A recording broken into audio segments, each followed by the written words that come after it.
Is this really the end of Ethan Hunt, or just another impossible beginning? Mission Impossible: The Final Reckoning is a 2025 action film starring Tom Cruise, reprising his role of Ethan Hunt for the 8th time in the series.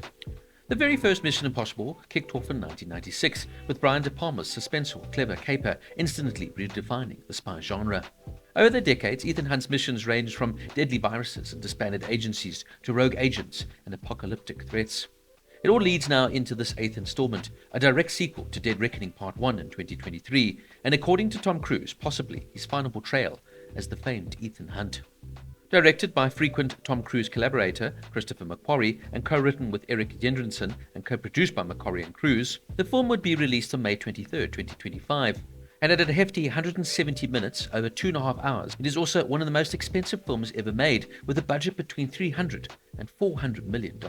The film would go on to gross nearly $600 million, but based on that budget, it might barely break even. The plot revolves around Ethan and the IMF team, who aim to stop a rogue AI known as the Entity from unleashing a nuclear destruction. With the star-studded cast, with the likes of Tom Cruise, of course, Haley Atwell, Bing Rhymes playing Luther, who other than Tom Cruise has played the role in every single Mission Impossible film, Simon Pegg returning as Benji, Angela Bassett, Henry Cersei, who of course starred in the original Mission Impossible in 1996, as well as S.A. Morales playing the villain Gabriel, not to mention some fun small roles for the likes of Tramell Tillman, Shea Wiggum, Nick Offerman, Holt McCowney, Janek McTeer, Hannah Waddington, and even Mark Gatiss. One thing that you'll notice in this film that stands out is that it is packed with nods to early entries. The Rabbit's Foot from MI3 appears. William Donlow from the very first film, well, he's back, and here he helps locate the AI's code, as well as Jasper Briggs is revealed as Jim Phelps Jr., in reference to his father, Jim Phelps, played of course by Jon Voight. In fact, the likes of Michelle McGonagall, Rebecca Ferguson, Vanessa Kirby, Emilio Estevez, Anthony Hopkins, Philip Seymour Hoffman, Kristen Scott Thomas, Henry Cavill, and even Vanessa Redgrave all appear in flashbacks as their respective characters. One of the most jaw-dropping stunts is a mid-air biplane flight, where Cruise hangs upside down as the plane flips. He almost broke his back and suffered swollen hands and even passed out from oxygen deprivation. The pilot of the plane would wear a green screen suit, so as to be digitally removed from the final shot. Cruise would also set the Guinness World Record for most burning parachute jumps by an individual while filming in one of the film's stunts, where Cruise burned his first parachute, doused in flammable liquid before opening his second parachute a total of 16 times. He would also have to learn to breathe differently because of the air pressure. He essentially only had 12 minutes for each take before running out of oxygen. He would also make sure he had an enormous breakfast beforehand to give him sufficient calories to combat the cold. Haley Atwell was actually 8.5 months pregnant when she shot the fight scene for the movie. Initially, the 7th and 8th films were supposed to be shot back to back. However, in February 2021, this idea was changed, and the film would unfortunately be delayed due to the Hollywood actors and writers' strikes. Nicholas Hoult was initially cast as the main villain, but due to scheduling conflicts, he was replaced by S.A. Morales for both films. In May 2025, Cruise confirmed that the film would be his final film playing Ethan Hunt in the series, stating, "The film is final. It's not called final for nothing." Now, I went into Mission Impossible: The Final Reckoning sort of skeptical.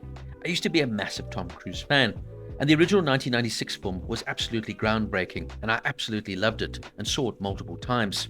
But by MI2, which was released in 2000, it felt like this had become a self-indulgent Tom Cruise vehicle, and I've watched the movies sporadically since then. Don't get me wrong, this is not a badly made film. The stunts are incredible, especially given Tom Cruise's age, as he turned 63 at the film's release. The visuals are jaw-dropping, with minimal CGI and strong practical effects, but at 170 minutes, it is just too long. This could have easily been cut down to a 2-hour spectacle. The story is completely convoluted. You almost need a degree to follow it.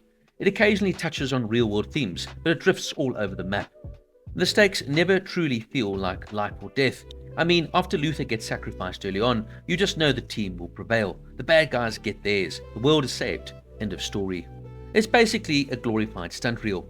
You have to shut off your brain, grab your popcorn, and enjoy the ride. But it's far too long, too complex, and the characters never felt emotionally rich. At 63, Tom Cruise is now pushing believability. The film is unmistakably centered around him, and if you aren't a Tom Cruise fan, you won't get much out of this. For me, this film is incredibly self-indulgent, and while entertaining in parts, it just feels all over the place. Although there are many good points to take from it, Mission Impossible: Final Reckoning gets a 5 out of 10. Honestly, I hope it is the series finale. If they're going to continue, maybe let's hit reset, bring in new blood, something fresh. There's already James Bond, so why do we really need another tired spy series? But if you're going to continue, start again. So is this one of cinema's most iconic action franchises? Well, maybe. Tom says this is it, but with Hollywood appetites for reboots, never say never.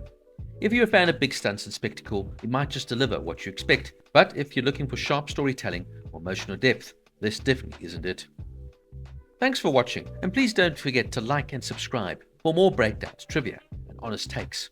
Let me know in the comments what's been your toughest film to follow lately, and would you ever want another Mission Impossible continued with a new agent? See you next time, and hopefully this recording won't self-destruct.